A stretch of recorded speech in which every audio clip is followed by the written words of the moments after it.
வணக்கம் நண்பர்களே. தமிழ்நாட்டில் இப்போ பெண்கள் பொதுமக்கள் அப்படின்னு எங்கே பார்த்தாலும் போராட்டம் பண்ணிட்டு இருக்காங்க. வேற எதுக்குங்க? மதுக்கடைக்கு எதிராக தான். மதுக்கடை ஒரு காலத்தில் அந்த கடையில் கையை வச்சா எவ்வளோ பிரச்சனை வரும் எல்லாருக்குமே தெரியும். யாரும் எதுவும் கேள்வி கேட்க முடியாது. எது பண்ணாலும் உடனே கேஸ் போட்டு உள்ள தூக்கி போடுவாங்க. இப்போ யார் வேணாலும் போராடலாம். போராடினா போலீஸ்காரன் வந்து எதுவும் பண்ண முடியாது. இதோ திருப்பூரில் சாமலாபுரத்தில் ஒரு பொண்ணை ஒரு பெரியவங்களை அடித்து காது கேட்காம போயிடுச்சு. ஆனால் இன்னைக்கு தமிழ்நாடே பொங்கி எழுந்திருக்கு. அதுக்கெல்லாம் யார் காரணம்? எல்லாருக்குமே தெரியும் யார் காரணம் இல்லை. ஆனால் நம்ம ஆளுங்க யாரையும் அதை ஒத்துக்க மாட்டாங்க, வெளிப்படையாக சொல்ல மாட்டாங்க. ஏன்னா அவங்களுக்கு முன்னாடி அவங்க ஒரு முகமூடி போட்டுட்ருக்காங்க. அதை சொன்னால் எங்கே அந்த ஒரு குறிப்பிட்ட ஆளுக்கு கிரெடிட், அவங்களுக்கு பேர் வந்துருமோங்கிற ஒரு பொறாமன்னு சொல்லலாம், இல்லை வேற எப்படின்னு கூட சொல்லலாம். இப்போ கூட அவங்க சொல்கிற ஒரே வார்த்தை, நீங்கள் என்ன வேணாலும் பண்ணுங்க, சட்டத்துக்கு உட்பட்டு நீங்கள் போராட்டம் பண்ணுங்க, உங்களுக்காக நான் இருக்கேன், நான் கேஸ் போட்டுக்கிறேன், எல்லாத்தையும் நான் பார்த்துக்கிறேன் அப்படின்னு சொல்லி வாங்க வாங்க போராட வாங்கன்னு சொல்லி கூப்பிட்டுக்கிட்டே தான் இருக்காங்க. அவங்கெல்லாம் சரியாக தான் இருக்காங்க. நம்மன்னு நான் சொல்கிறது ஓட்டு போடாமல் ஏமாத்துறோம் தெரியுமா? நம்ம தான் ஏமாந்துட்டு இருக்கோம். அவங்க ஏமாறல. ஓட்டு போடலைன்னாலும் அவங்களோட வேலையை சரியாக செஞ்சுட்டு தான் இருக்காங்க. கோர்ட்டுக்கு போனாங்க, சுப்ரீம் கோர்ட்டில் வழக்கு போட்டாங்க, இதோ வாங்கினாங்க. தமிழ்நாட்டில் மட்டும் 3321 கடைகள். யாருக்காக? ஓட்டு போட்டு நம்ம தேர்ந்தெடுத்தோங்கிறதுக்காகவா? நம்ம யாருமே தேர்ந்தெடுக்கலையே, ஆனாலும் நமக்காக இவ்வளோ செஞ்சுருக்காங்க. யார் சொல்கிறேன்னு உங்களுக்கு நல்லாவே தெரியும். ஆனால் தெரியாத மாதிரியே எல்லாம் கேட்பீங்க, பார்ப்பீங்க. நிறைய பேர் அப்படி தான் இருப்போம்.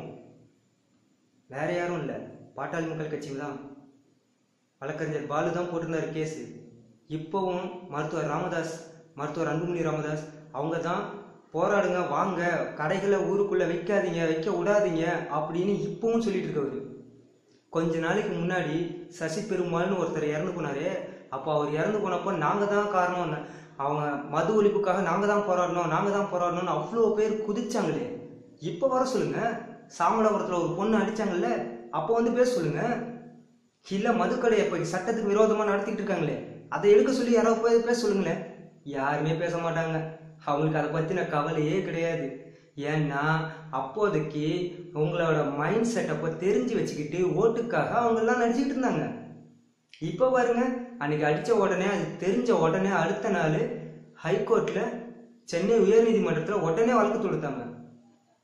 நீதிபதிகள் உடனே சொல்லிட்டாங்க, அவங்களுக்கு உரிய சிகிச்சை கொடுக்கணும், உரிய நிவாரணம் கொடுக்கணும், அந்த ஊரில் கடை இருக்கக்கூடாது அப்படின்ட்டு. தமிழ்நாடு அரசு அதை விட கேவலமாக அந்த இடத்துல ஒரு செய்தி சொல்லியிருந்தாங்க.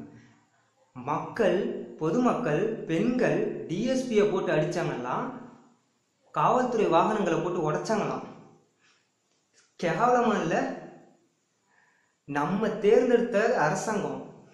என்னை விட்டுடுங்க, நான் வந்து யார் ஓட்டு போடுவேன்னு நான் பேசும்போதே உங்களுக்கு தெரிஞ்சிருக்கோம். பொதுவாக நம்ம மக்களை சொல்கிறேன், யார் தேர்ந்தெடுத்தாங்க, அவங்க என்ன சொல்லியிருக்காங்க கோர்ட்டில் பதில பார்த்தீங்களா? பொதுமக்கள் தான் டிஎஸ்பியை ஏடிஎஸ்பியை போட்டு அடித்தாங்களாம். அந்த பொண்ணுங்க, அந்த பொம்பளைங்க 4 பேர் ஏடிஎஸ்பியை போட்டு அடித்தாங்களாம். அதனால தான் அவர் திருப்பி அடிச்சாராம் அப்படின்னு அவர் சொல்லியிருக்காரு. கவர்மெண்ட் அட்வொகேட், அரசு வழக்கறிஞர். அதை கேட்குறப்ப எனக்கு எவ்வளோ எரிச்சலகம் இருந்துச்சு, இவ்வளோ ரத்தம் கொதிச்சுது தெரியுமா? ஒரு நடிகர் சொல்லியிருந்தார்ல, யாரு? நடிகர் ரஞ்சித். அவர் சொல்லியிருந்தாரு, அதை கேட்குறப்பலாம் எனக்குலாம் ரத்தம் கொதிக்குது அப்படின்னாரு. சரி, அவர் நடிகர் ஒருத்தர். எனக்கு தெரிஞ்சு தமிழ்நாட்டில் அரசியல்வாதியில் ஒரு அன்புமணியும் ராமதாஸும் பாலு இவங்க தான் கொந்தளிச்சிருக்காங்க அடிச்சதுக்கு. மற்றபடி யார் வந்து என்ன கேட்டாங்க? ஓட்டு போட்டிங்களே அதிமுகலேருந்து, அவங்க வந்து ஏதாவது சொன்னாங்களா? திமுகலேருந்து நாங்கள் வந்து போராட்டம் நடத்துவோம்னு சொன்னாங்க. எங்கே போராட்டம் நடத்துனாங்க? கிடையாது. போராட்டம் நடத்துறேன்னு 10 பேரை நிற்க வச்சுக்கிட்டு 10,000 ரூபா செலவு பண்ணி போஸ்ட் வச்சு ஓட்டுவாங்க. அந்த 10,000 ரூபா செலவு பண்ணி ஒரு கேஸை ஒன்று போட்டிருந்தாங்கன்னா அந்த போலீஸ்காரங்க அடுத்த தடவை அடிக்கிறதுக்கு வருவாங்களா? அதைத்தான் பாமக செஞ்சது. சட்ட போராட்டம் எதுவாக இருந்தாலும் சட்டப்படி செய்யணும்ட்டு. இப்போ பாருங்க, போலீஸ்காரங்க மேலே கையை வைக்க முடியாது. அரசாங்கம் இதுக்கப்புறம் பொம்பளைங்க மேலே இல்லை, கூட்டமா சேர்ந்து போராடணும் வந்தாங்கன்னா அவங்க மேல கை வைக்கிறதுக்கு யோசிப்பாங்க. எந்த அளவுக்கு எல்லாம் வேலை செய்யறாங்கன்னு பாத்துக்கங்க. மற்ற கட்சி எல்லாம், இந்த ஒரே ஒரு கட்சி மட்டும்தான் உங்களுக்கு எல்லாத்துக்கும் பாதுகாப்பு.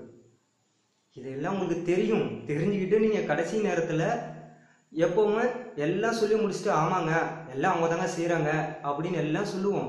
சொல்லி முடிச்சுட்டு கடைசியில இல்லம்பீங்க. அது நம்மளோட இதுக்கு முன்னாடி இருந்த கட்சிங்கெல்லாம் அந்த அளவுக்கு நம்மளை மாத்தி வச்சுட்டாங்க. முகமுடி ஒன்று மாட்டி விட்டுட்டு அந்த மாதிரி இருங்கன்னு சொல்லி நம்மளை ஏமாத்திட்டாங்க.